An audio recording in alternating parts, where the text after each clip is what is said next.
Jangan diam, jangan diam. Kasus Munir, kasus Munir. Ingatkan kembali kepada kita sebagai Komisioner Komnas HAM dalam penugasan kasus Munir. Nah, perlu diketahui bahwa kasus Munir saat ini dalam tahap penyelidikan di Komnas HAM. Jadi tidak lagi kajian, tapi sudah dalam tahap penyelidikan. Tim ad hoc sudah terbentuk, bahkan sudah ada tim ad hoc dari eksternal juga. Dan kami saat ini sudah melakukan pengumpulan alat-alat bukti, listing saksi dan ahli yang akan kita periksa. Sama kemudian kita akan juga mengupayakan perlindungan terhadap saksi-saksi yang akan kita periksa. Maka kita akan bekerjasama dengan LPSK dalam hal ini. Kasus Munir sedang dalam proses penyelidikan menggunakan Undang-Undang 26 tahun 2000 tentang pelanggaran HAM berat yang sebelumnya selama kurang lebih 3 tahun Komnas HAM melakukan kajian. Jadi mulai tahun ini kita melakukan proses penyelidikan untuk pengungkapan kasus Munir, apakah masuk kategori kasus pelanggaran HAM berat atau tidak.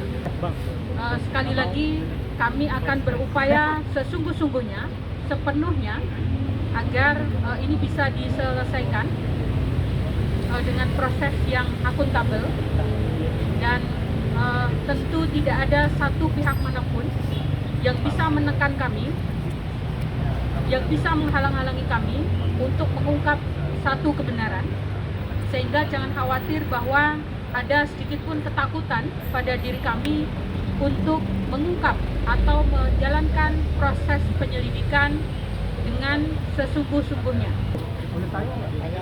Ya, Saya mau tanya, bagaimana kualitas dari Komnas HAM ini? Apakah ada evaluasi dari proses penyelidikan yang dulu, kasus-kasus yang lain, yang selama ini ditolak oleh Kejaksaan Agung ya? Kita memang saya belum pernah mendengar ada evaluasi mengenai kualitas penyelidikan. Apa bedanya kualitas penyelidikan kasus yang lalu dengan para penyelidik di kasus Cak Munir ini?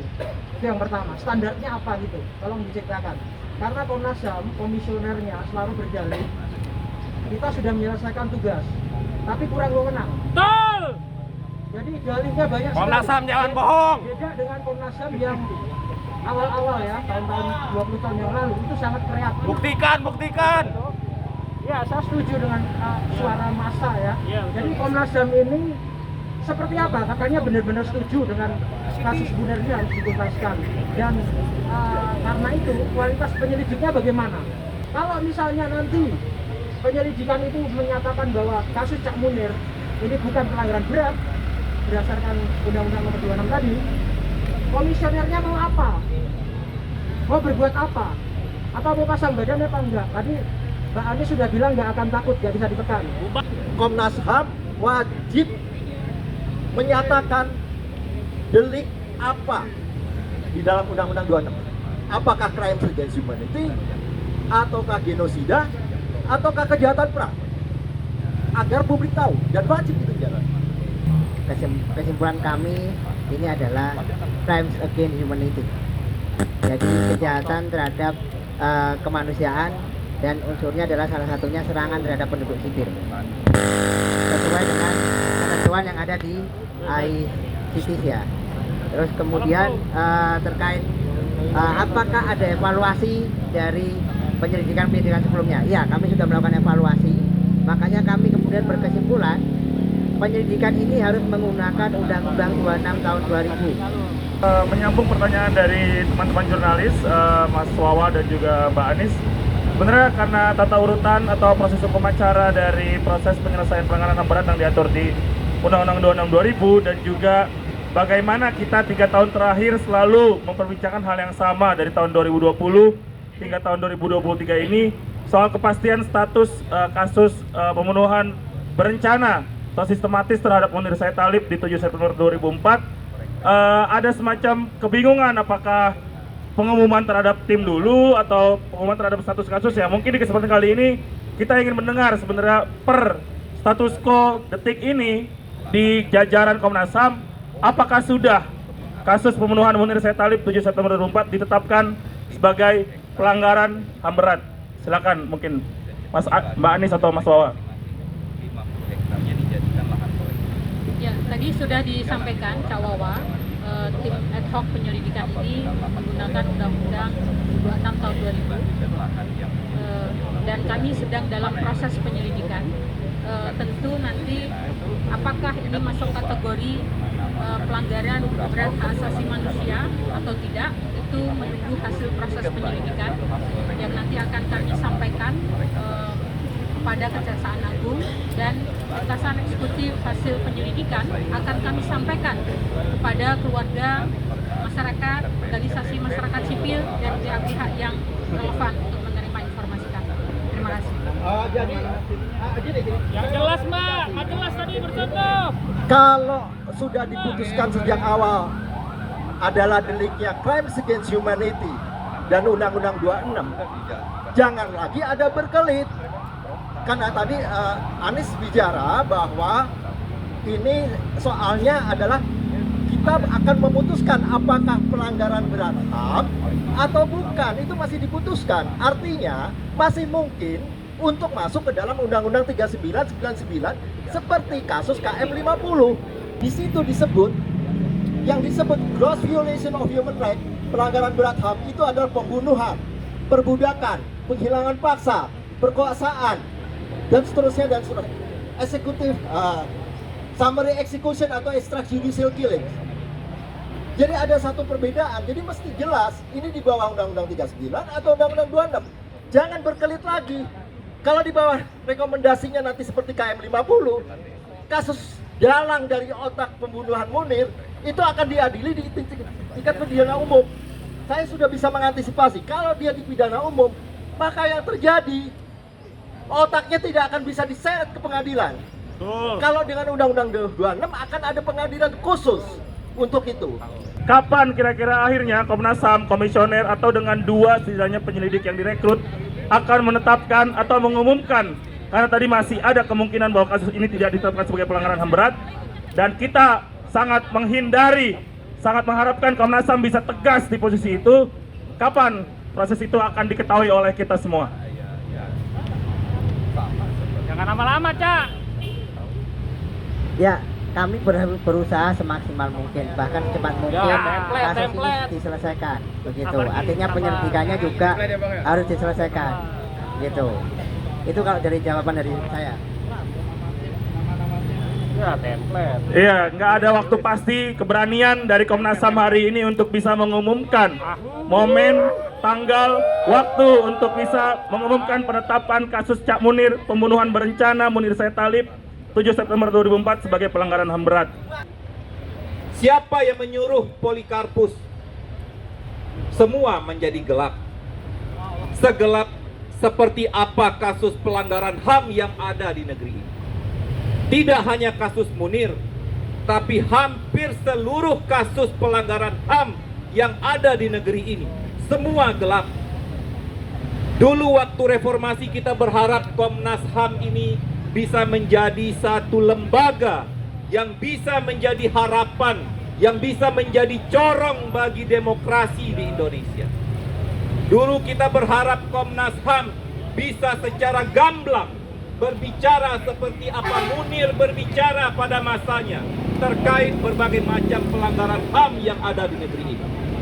Tapi kita tidak bisa melihat harapan kita terhadap Komnas HAM sebagai sebuah lembaga yang menjadi corong terhadap kasus-kasus pelanggaran HAM di negeri ini. Kita tidak bisa mendapatkan fakta-fakta hasil temuan-temuan yang sudah dilakukan oleh Komnas HAM. Harusnya mereka juga menyampaikan ini kepada publik agar publik bisa mengawal proses pelanggaran HAM yang sedang diselidiki oleh Komnas HAM. Agar Komnas HAM juga mendapatkan dukungan luas dari masyarakat, agar dia punya semangat, spirit, keberanian untuk terus berbicara tentang kasus pelanggaran HAM. Kita tadi sudah mendengar paparan dari Komisioner Komnas HAM yang nyatanya tidak ada hasilnya, dan rasanya kalau misalkan tidak ada hasilnya lebih baik kantor ini ditutup saja. Saya rasa kalau tadi dibilang bahwa tugas ini tidak berat, Lalu kenapa kita harus menunggu bertahun-tahun agar kasus ini segera dijadikan pelanggaran HAM berat dan juga kasus ini bisa segera diselesaikan dan diusut tuntas sampai dengan dalang dari pelaku pembunuhan Munir, biar yang lewat dengar juga, itu segera ditangkap dan juga keluarga mendapatkan keadilan. Dan jangan sampai kerjaan dari Komnas HAM ini hanya sebatas studi banding kesana kemari, cuman kajian dan riset, tapi tidak ada satu kasus pun yang berhasil diselesaikan dan didengarkan oleh negara yang dibawa oleh Komnas HAM. Karena jujur, selama ini saya rasa tidak ada kasus-kasus yang selama ini ditangani oleh Kontras dan diadukan kepada Komnas HAM pada akhirnya selesai dengan baik. Maka itu seharusnya menjadi sebuah evaluasi. Apakah sebenarnya Komnas HAM masih relevan untuk menyelesaikan kasus-kasus pelanggaran HAM? Ketika kasus Munir saja bertahun-tahun lamanya mereka tidak berhasil untuk menyelesaikan dan mengusut tuntas kasus pelanggaran HAM terhadap Munir Said Talib yang menjadi bapak pembela HAM kita semua. Teman-teman semua, nama saya Melki, Ketua BEM UI tahun 2023. Saya lahir tahun 2001, jadi besar kemungkinan dan pasti saya belum pernah bersalaman dan bersentuhan langsung dengan Pak Munir.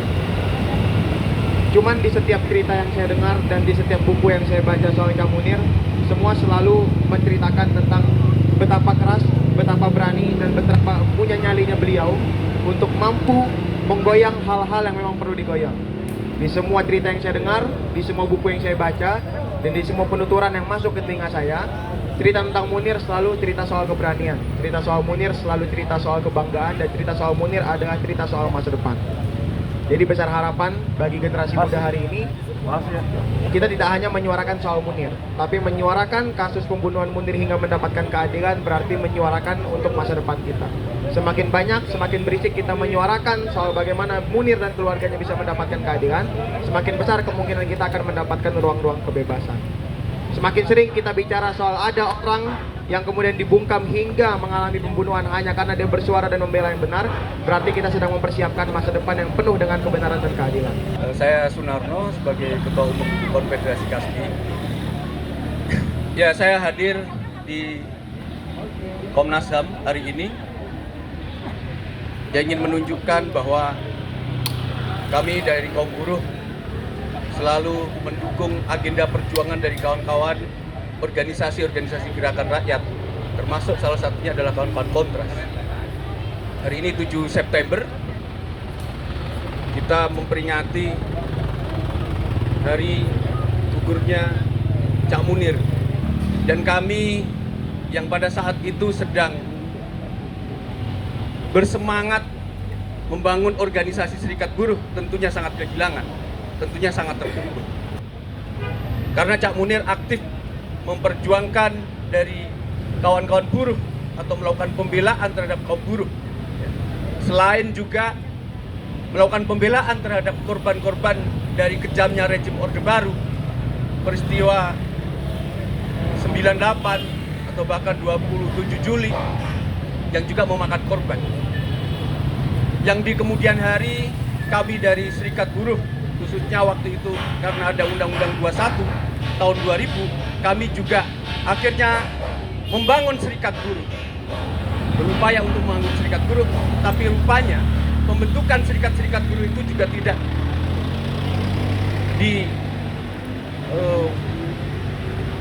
disukai baik oleh pengusaha maupun pemerintah, bahkan juga dari aparat kepolisian dan juga tentara. Satu basis yang kami bentuk itu basis kedua waktu itu di Tangerang, Federasi Serikat Buruh Nusantara.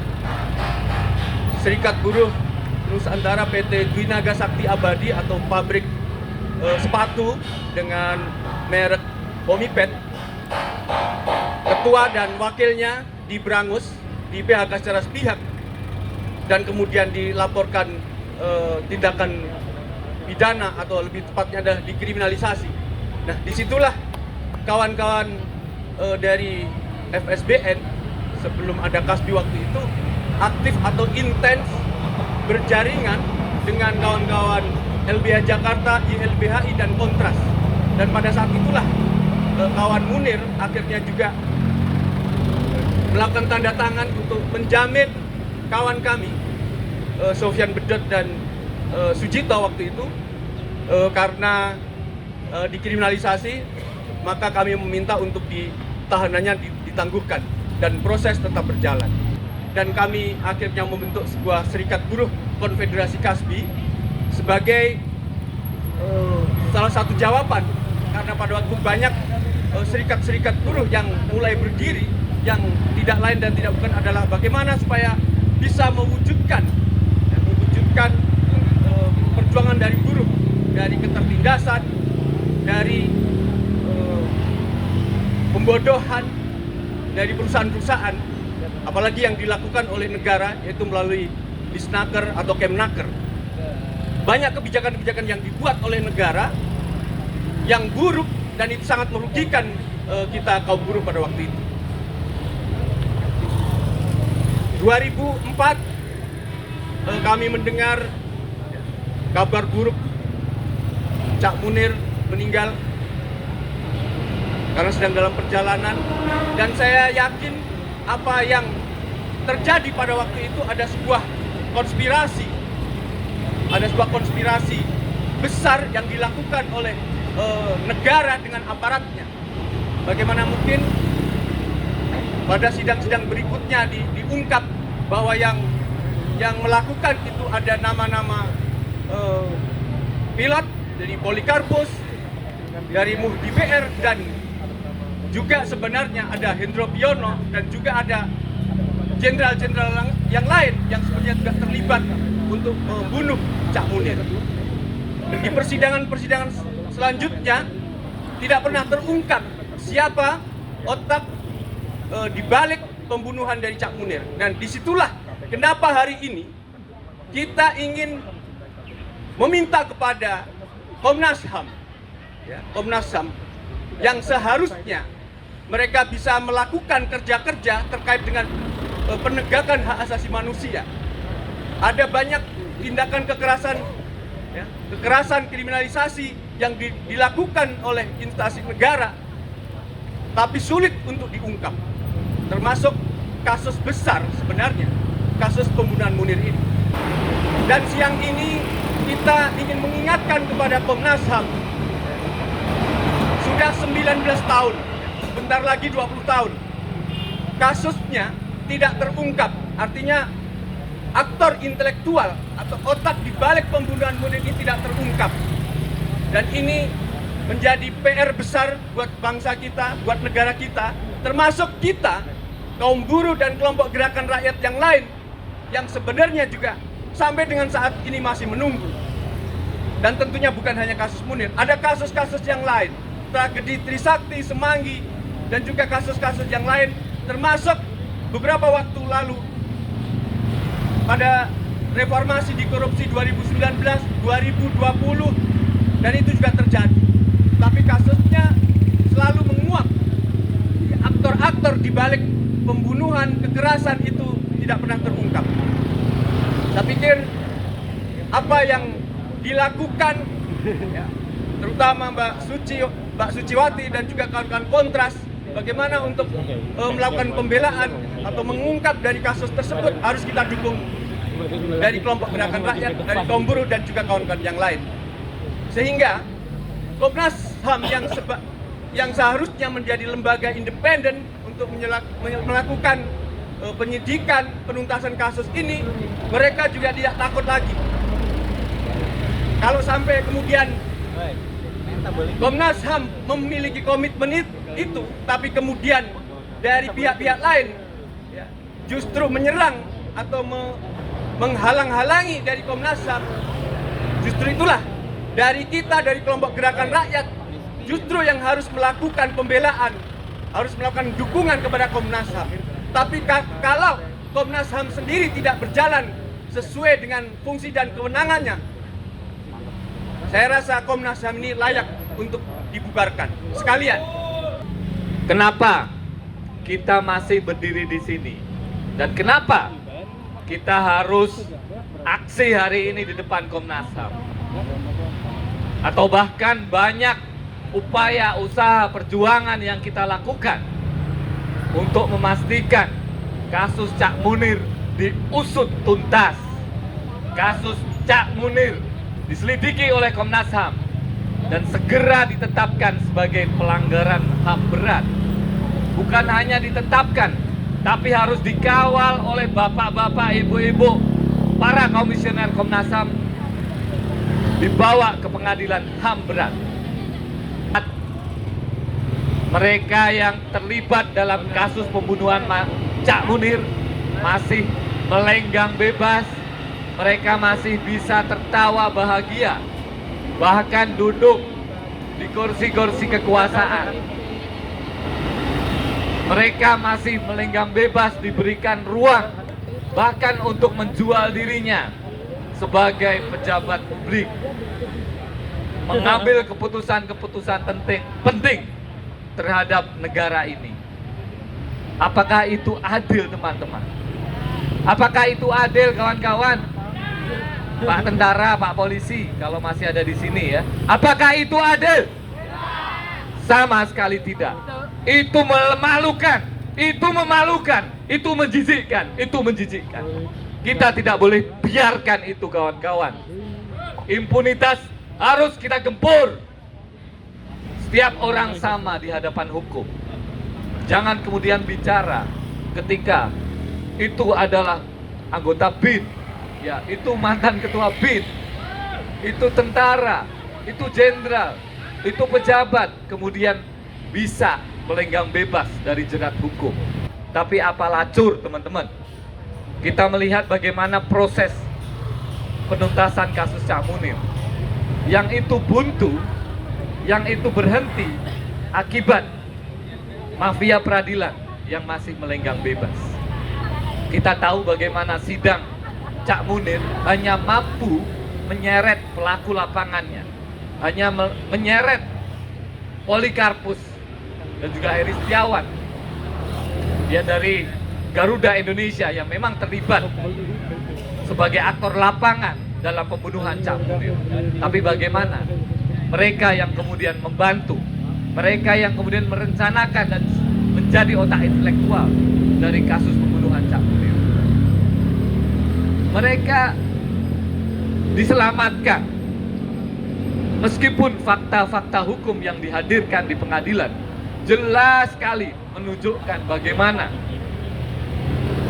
bukti-bukti mengarah kepada nama-nama orang yang memang sebetulnya sangat kuat untuk bisa ditunjuk sebagai pelaku pembunuhan berencana, pelanggaran keji, ya, pelanggaran berat hak asasi manusia Cak Munir, pembunuhan di luar proses hukum. Kita tidak boleh lupa untuk kemudian terus mendesak negara menyelesaikan kasus-kasus pelanggaran HAM berat, khususnya kasus Cak Munir, ya, dan Komnas HAM harus bertanggung jawab sebagai institusi yang lahir di pasca reformasi yang kita perjuangkan. Para komisioner yang duduk hari ini sebagai pimpinan harus menyelesaikan mandat kemanusiaan ini, harus menyelesaikan tugas konstitusionalnya sebagaimana kewenangan Komnas HAM dalam Undang-Undang 26 tahun 2000 tentang pengadilan. Kutunggu kau di balik pintu. Hari-hari akan kuhabiskan menunggu di balik pintu. Pada tendangan sepatu Larsmu yang akan mendobraknya, pada pukulan tongkatku di wajahku, dan nama anakku tetap kusimpan di balik lidah yang akan menyemburkan ludah. Pada setiap kutukan untuk kezalimanmu, agar kau mati di setiap generasi. Semoga esok mentari memalingkan wajah dan bumi mengucap tak sudi pada setiap derap langkah sepatu dan hentakan rotan di punggung mereka yang percaya akan kebenaran. Geledahlah, tak akan kau temukan apapun selain puisi di setiap dinding rumahku. Terima kasih.